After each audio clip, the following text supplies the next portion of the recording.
Alors moi, c'est Dorian Petigny, je suis orthopédiste, orthésiste, podologiste au sein de la clinique du Parc et je vais vous parler aujourd'hui de la préparation du pied avant une course type marathon trail, notamment pour l'ASICS Saint-Élion.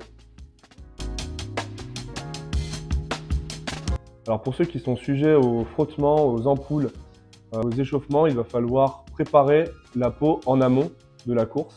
La première chose à faire, ça va être de tanner son pied avec du citron vert de préférence parce qu'il va être plus acide, plus astringent et c'est un produit naturel. Alors il existe aussi des crèmes anti-friction, anti-échauffement que vous pouvez retrouver dans le commerce ou dans les magasins de course à pied. Et il va falloir appliquer ça 3 semaines avant la course. On peut aussi 15 jours avant faire des soins de pédicurée pour enlever tout ce qui est callosité et corps et puis aussi préparer les ongles une semaine avant de préférence.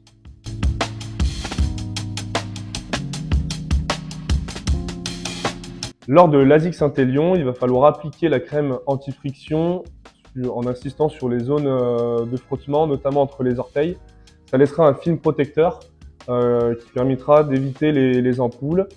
Et puis, ce que je vous conseille pour les pieds sensibles, ça va être de mettre de la poudre au fond de la chaussure pour éviter tout ce qui est macération.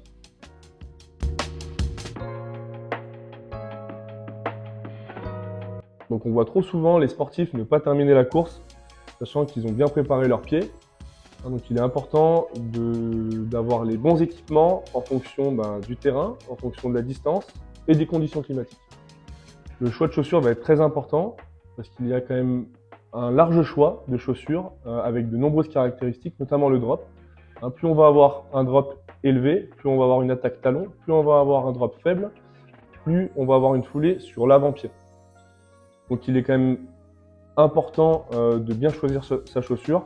Et moi, je vous conseille d'aller voir quand même un spécialiste. Les chaussettes sont un élément à prendre en considération puisqu'elles permettent quand même un meilleur confort, un meilleur maintien sur les zones stratégiques du pied et puis elles permettent d'évacuer l'humidité.